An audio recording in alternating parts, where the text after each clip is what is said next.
Hello, and welcome back to another episode of J-Pod, Jefferson School District's very own podcast.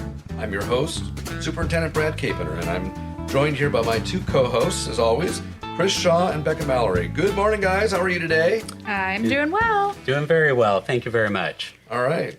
Week's going well for you, and We're surviving. Yeah. good.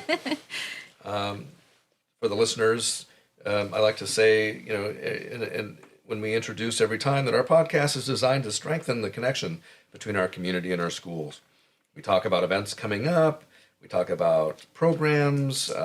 We interview students, teachers regarding various topics. And today we are talking about communications and the role communications plays in school districts, and specifically in our school district. So we are interviewing Becca Mallory. She's our technology specialist, and Chris as well as a co-host. So good morning, and thank you, Becca, for being with us to talk about communications. Of course.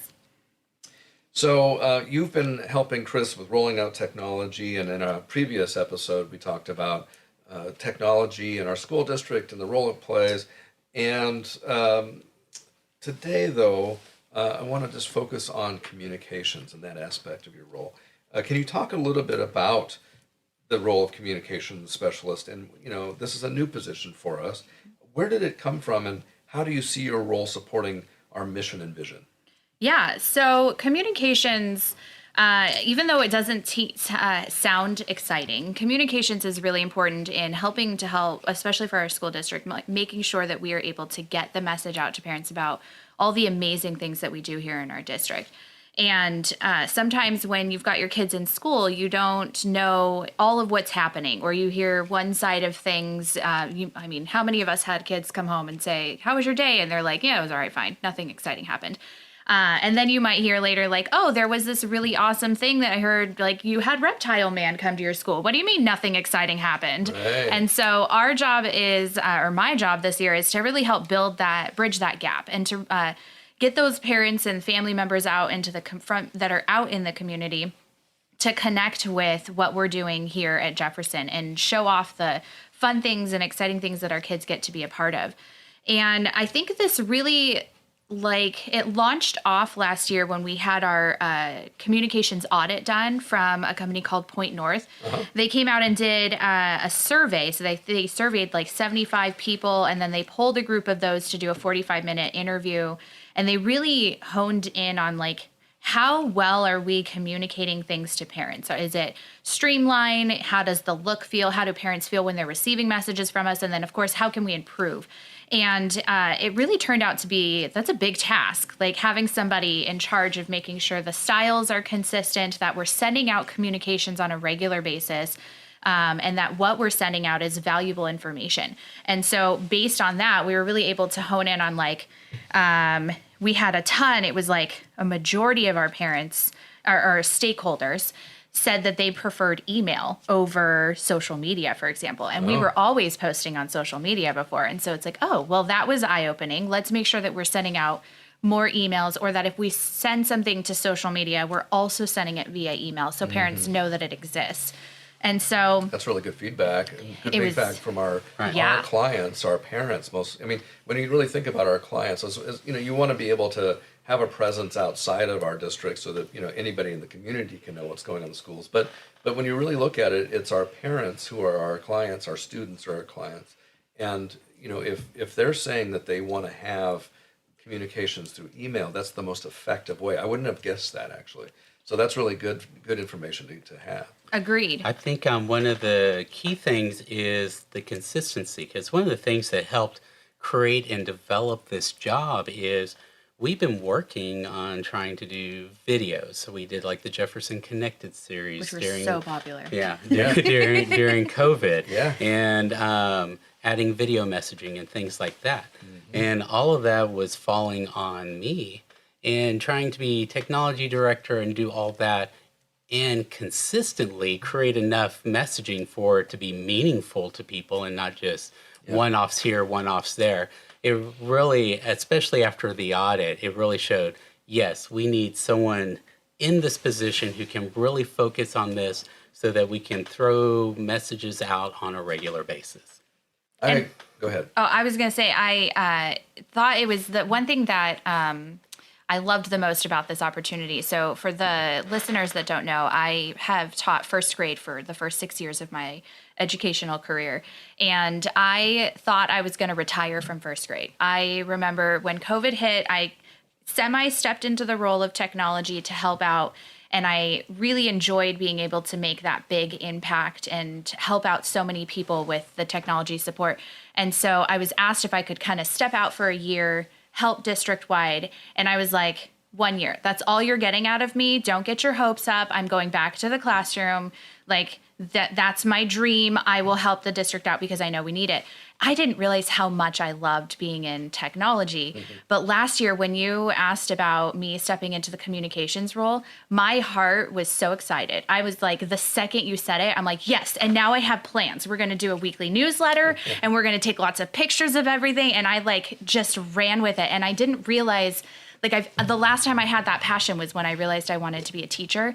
And so having the passion that I've got now when it comes to communications just makes me want to really create something amazing for our district. That's really great. It really pleases me to hear that. You know, what I've learned as superintendent is you can't communicate enough.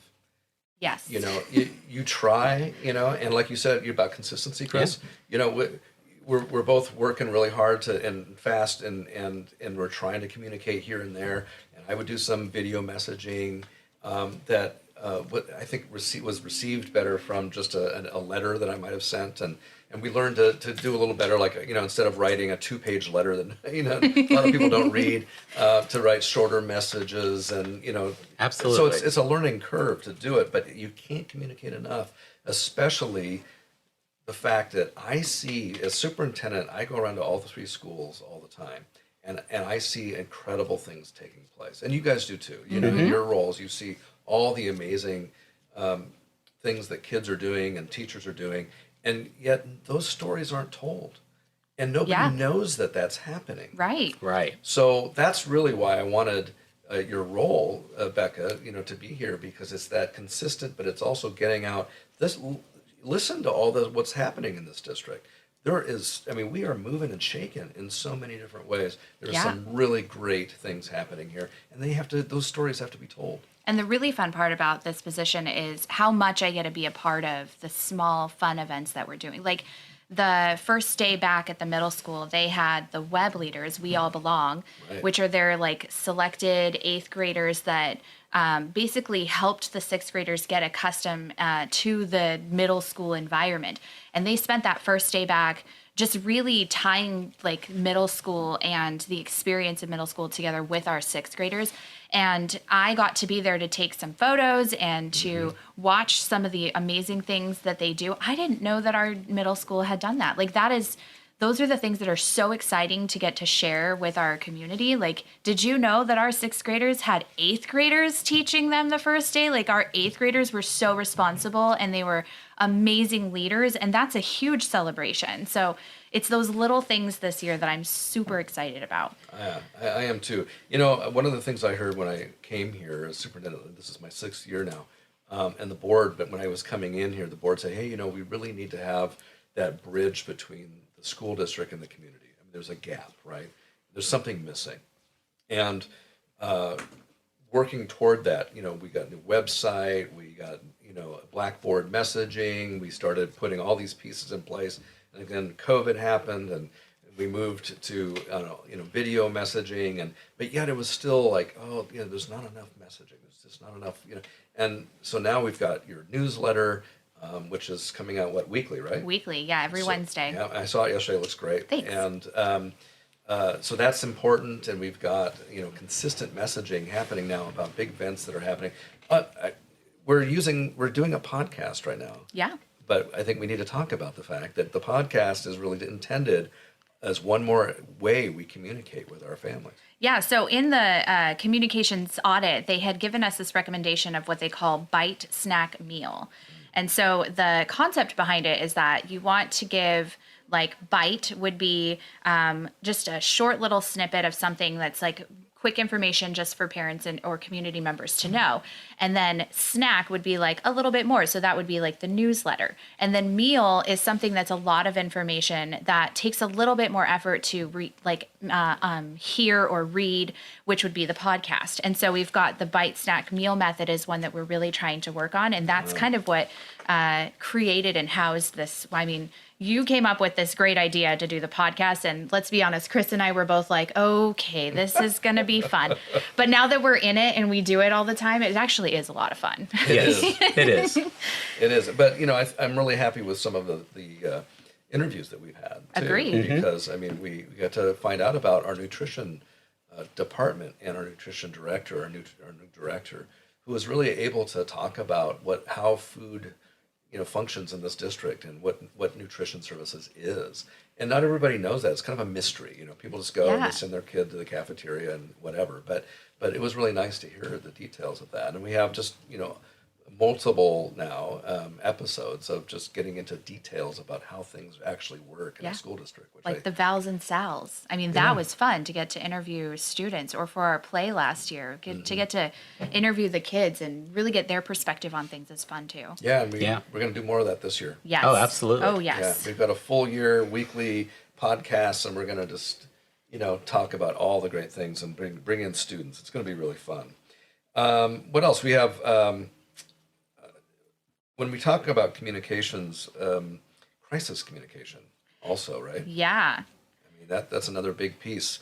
And I think that was some of the feedback that I got from last year. We had an incident, and we had to be really careful about how we messaged what took place, because we're very limited in what we can say during an emergency kind of situation. Right.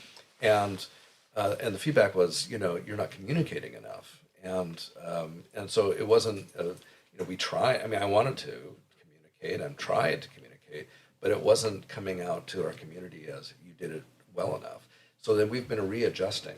And so can you talk a little bit about, the communications plan and around, safety and crisis? Yeah, and I think the biggest piece that we improved upon last year when it comes to our crisis management is really solidifying the team.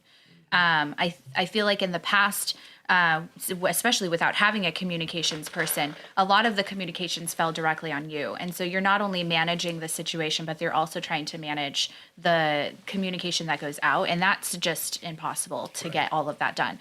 And so having it set now where we've got enough people to delegate things out and be able to I would be in charge of making sure we send out communications, but we have a backup. So if I'm not here, which is what happened at one of our swatting incidents last year, then it's me. Chris takes over. But we've got a plan. And then we've solidified too, what are we sending out? We've got some templates that we can send so that it's not a, did I word this correctly?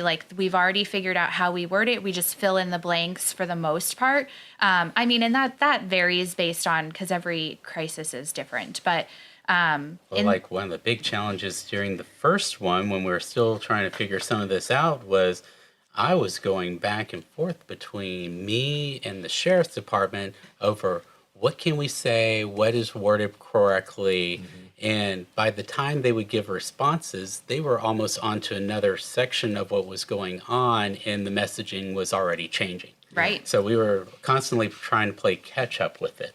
Well, let me back up just a minute here for the listener, because last year, you're talking about swatting instances. Yes. And last year we had two really unfortunate events, and they were called swatting instances, swatting calls, which is something that school districts are dealing with around the country. These are people that are calling in, it could be from another country, could be from another state, that are making a false claim that there's a shooter at the school. And so, of course, we take these extremely seriously, and they're very disruptive to the community, and they bring the entire police department out in your schools.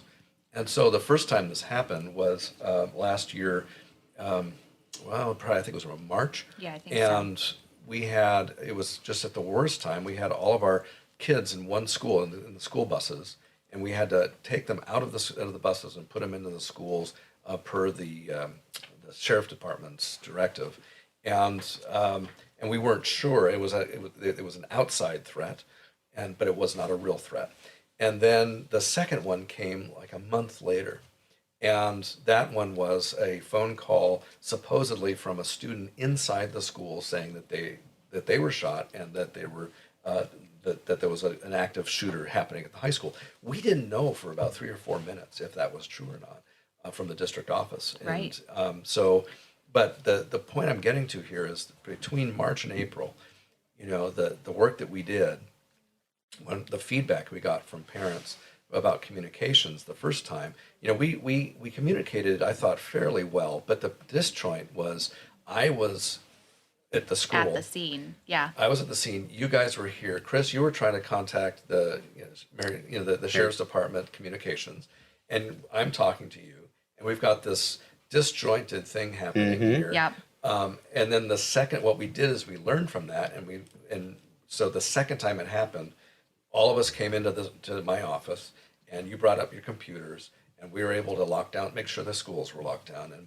we worked on messaging right there, and we got a message out within just minutes about what was going on, and then we had a thing of like every 10 minutes. Yes, we're going to send out updates, notices. Yeah, and we got a lot of really positive feedback from our community and our staff after that one because they felt well informed of what was going on. So we're going to continue let's hope we never have that. Agreed.